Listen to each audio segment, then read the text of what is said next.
Now, have you ever opened Procreate and immediately thought, this is not for me? Because that's pretty much where I started.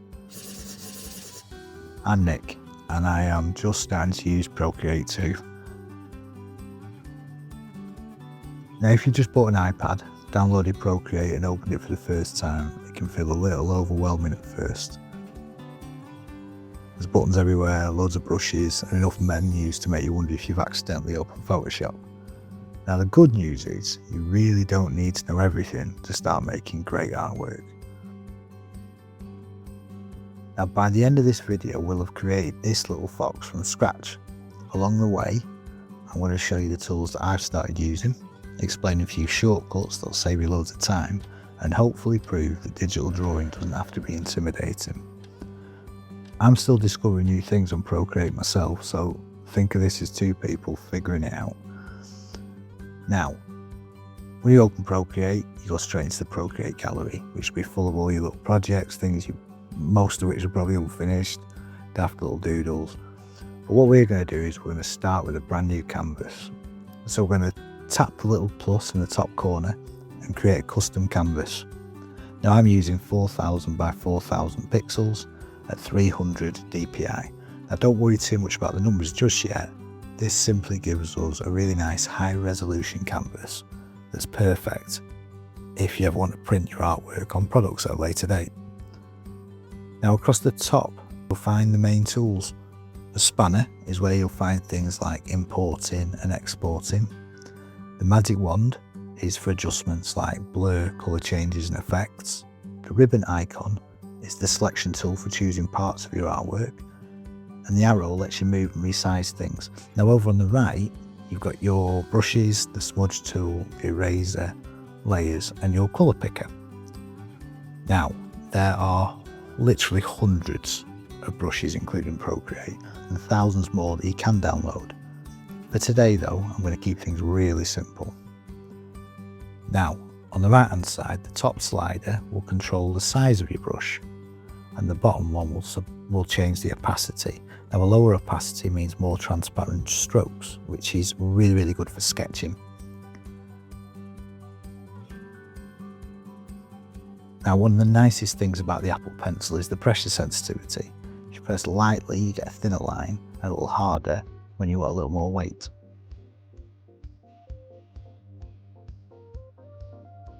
Now my most used feature in Procreate is the 2-finger tap to undo. And if you change your mind, a 3-finger tap will redo your last action.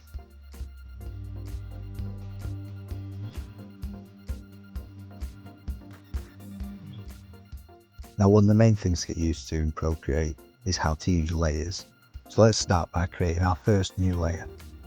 Now the easiest way to understand layers is think of them as sheets of tracing paper. One layer for the sketch, another for the line work, and another for colour. That way if you make a mistake, you're only changing one part of the drawing rather than everything.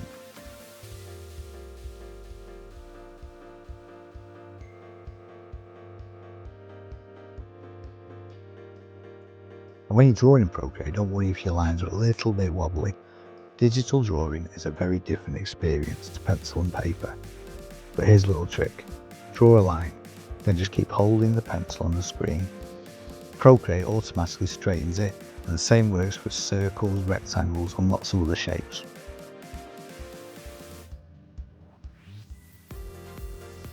Now, let's go with drawing our fox.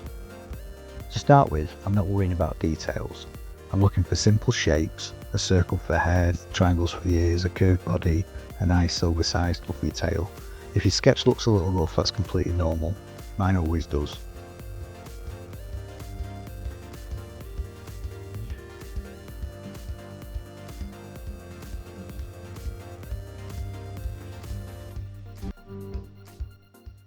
Now, I'm lowering the opacity on the sketch layer and creating a fresh layer above it. This gives me a clean surface to refine the drawing without losing my original sketch underneath. Then I'll build a new layer with a more refined sketch, and gradually I'll bring the image into focus. And finally I'll be ready for the finished line work. I'll switch to a studio pen and slowly trace over the sketch.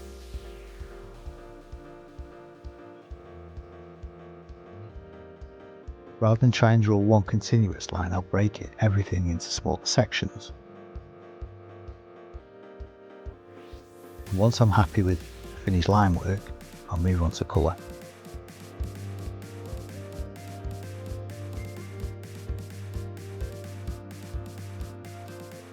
Now I like mixing brushes, markers, watercolour textures, whatever, because it keeps the artwork very fresh and gives a hand-drawn quality rather than some perfect digital image.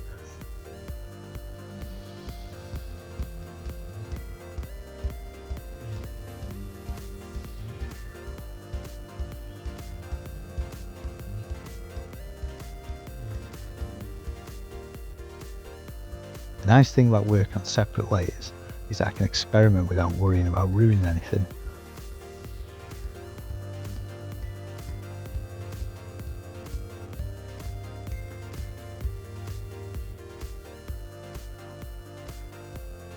I keep tweaking, adding shadows, highlights and little details until it feels finished. And then once I'm happy with the artwork, it's time to export.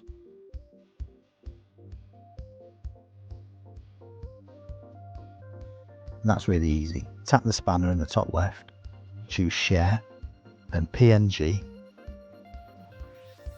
Now a PNG is just an image type that keeps the background transparent, which means it's ready for printing.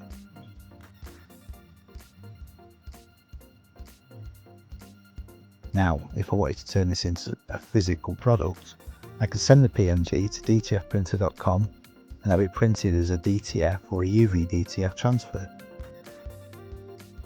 And that means I can decorate t-shirts, mugs, notebooks and lots of other products without needing expensive printing equipment at home.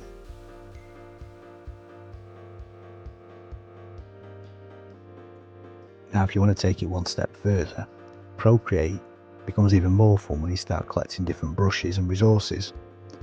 Designbundles.net has thousands of brushes, fonts and graphics, and their Plus membership gives you full access to a huge library to experiment with. Now if you've got any Procreate tips, or if you've got a better way of doing things than I have, I'd genuinely love to hear it. Pop it in the comments below. Don't forget to like and subscribe.